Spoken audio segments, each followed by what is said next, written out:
Hello বন্ধুরা, আজকে চলে এসেছি একটা সহজ উপায়ে চিকেনের রেসিপি নিয়ে। তাহলে শুরু করি। আমি আগে থেকে চিকেনটাকে ভালো করে ধুয়ে নিয়েছি। এবার এতে একে একে মশলা দেব।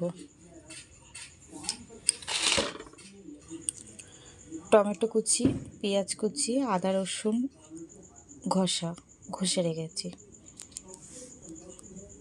তাহলে এগুলো সব একে একে দিয়ে নিই, তারপরে আবার আসছি।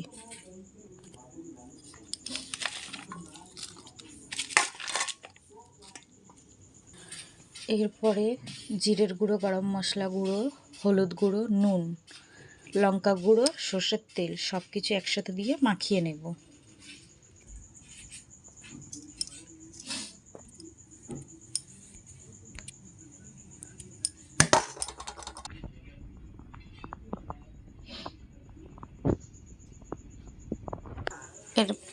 এরপরে ফোড়নের জন্য নিয়ে নেব লঙ্কা, গোটা গরম মশলা, জিরে, তেজপাতা। কড়াইতে তেল দিয়ে নেব। কড়াইটা আমি আগে থেকে বসিয়েছি, গরম হয়ে আছে। এবারে ফোড়নগুলো দিয়ে দেবো। এবার দিয়ে দেবো আগে থেকে সব মশলা দিয়ে মাখিয়ে রাখা চিকেনটা।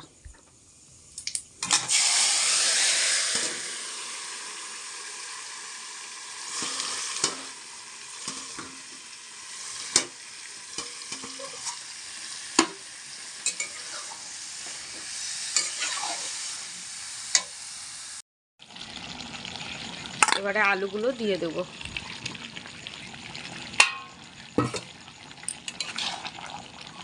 সব একসাথেই কষা হবে। এটা ততক্ষণ হতে থাকুক, চলে আসছি 10 মিনিট পরে।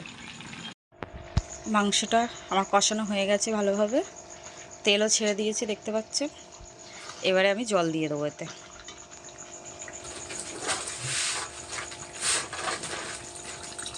ঠান্ডা ফেলে দে ভাই।